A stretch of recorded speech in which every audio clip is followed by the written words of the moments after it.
जय राधा कृष्णा भक्तजनों में पंडित संतोष आचार्य काशी से। भक्तजनों, आज वीडियो में आपको बता रहा हूँ पुण्य के बारे में। जो हम लोग धर्म करते हैं, दान करते हैं, जप करते हैं, अनुष्ठान करते हैं, उसका फल क्या हमको मिलता है, वो कैसे दिनों दिन बढ़ता है और हमारा फल कैसे नष्ट हो जाता है, क्षय हो जाता है, यह पूरा विस्तार आपको प्रसंग के द्वारा समझाते हैं। महाभारत में ऐसा वर्णन आया है, प्रसंग आया है राजा ययाति का।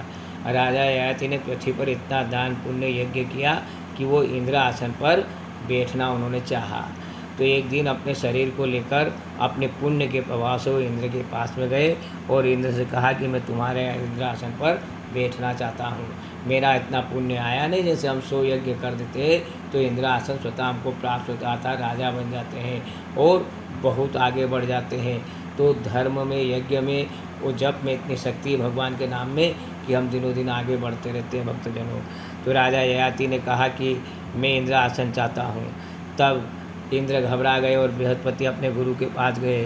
बृहस्पति जी ने कहा कि तू राजा ययाति से पूछ कि उन्होंने क्या पुण्य किया था। यदि वो अपने मुख से अपने पुण्य का वर्णन करेंगे अपने मुख से, तो उनका पुण्य क्षय होगा और वो फिर पृथ्वी पर चले जाएंगे। इंद्र ने वैसा ही किया। राजा ययाति के पास गए और पूछा कि आपने पृथ्वी पर कौन कौन से पुण्य किए थे जिनके बल से आप इंद्र आसन पर बैठना चाहते हैं। अपने पुण्य का वर्णन करने से उन पुण्य का क्षय होगा। इंद्र ने बृहस्पति के पराशर वर्षा ययाति से पूछा, आप बताइए क्या आपने वर्णन किया, पुण्य किया। तो राजा ययाति स्वयं ही अपने पुण्य का वर्णन करने लगे कि मैंने यज्ञ किया, मैंने अनुष्ठान किया, मैंने तप किया।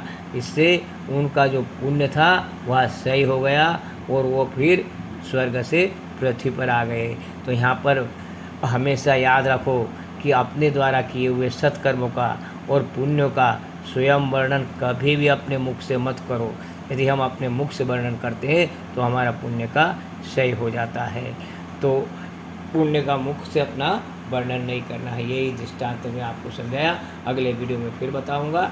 आप उत्साह बढ़ाते रहिए। अच्छा प्रसंग द्वारा आपको मैं बताऊंगा। इससे आपके जीवन की शैली आगे बढ़ेगी और ये बातें आपको बहुत ही काम देगी। जैसे पुण्य का बताया, तो अपने पुण्य का सही नहीं करेंगे। यदि आप इन बातों को मानते हैं तो आप दिनों दिन आगे बढ़ते जाएंगे। आइए समस्त भक्तजन बोलिए जय राधे।